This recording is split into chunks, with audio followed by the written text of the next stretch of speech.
And you also see that the console needs work. We've added more switches, obviously, with the new lights coming in. So that's going to need to be redone. That old cigarette lighter has to get taken out of there. New mount for the ignition. These old battery monitors can get taken off. This old graph, and we'll kind of clean up the binnacle a little bit. Cup holders will go. Alright, so anyways, like I had mentioned in a previous video with the jack plate, this is just being mocked up right now. This isn't going to be a permanent fit on that. Obviously, I want to take the console off and sand it down. We're going to try to brighten up the gel coat, fill some of these holes that aren't going to be used anymore. And then put it all back on and get it fine and secure once that's all done. Little pieces like this need to come off. You know, gel coat's chipped around here with the fuel tank vent. Pull this off, get rid of the rust around here, just clean it up real nice before we go fixing everything to it permanently.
Alright, so we didn't do a lot of explaining when we were putting it all together. Just had a lot going on, and making videos just wasn't at the top of the priority. But I'm glad that we didn't screw it to the deck yet, because that brings up a couple of good points here. So we're going with 3/16 panhead stainless steel screws to go into the deck that are 1.25 inches in length.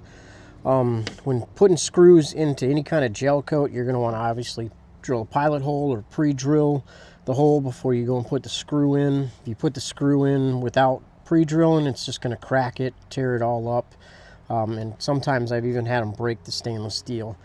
So with that, like I said, these are 3/16 in diameter. I went with an 1/8 inch drill bit that is one size smaller than the screw, so we can get past the shank of the screw and let the threads dig in. But I mean, it's pretty straightforward.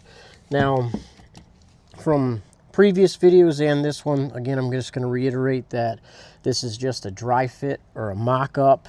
Normally what I would do is either silicone or 4200. I would never 5200 a device like this, but I would use silicone or 4200 before I go driving the screws in to seal and make sure that we don't leak any water or moisture past the screw into the fiberglass to cause delamination or rotting.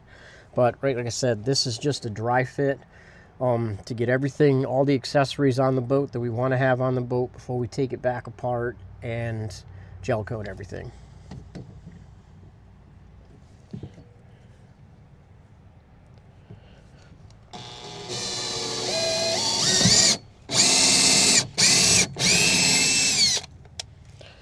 All right, there's that.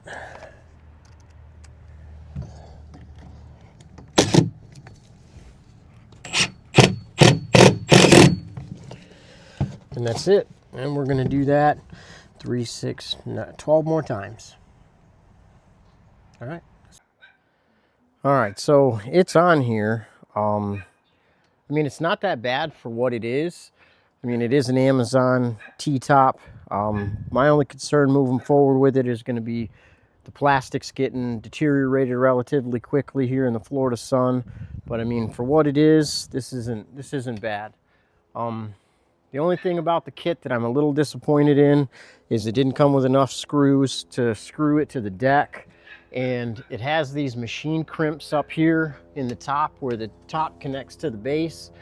And I don't know, I'm kind of afraid that with the wind going down the road, it might rip it out. So I think what I'm gonna end up doing is drilling holes in it all the way through and putting a bolt through it just to make sure that it doesn't pop off. But yeah, I mean, I like it.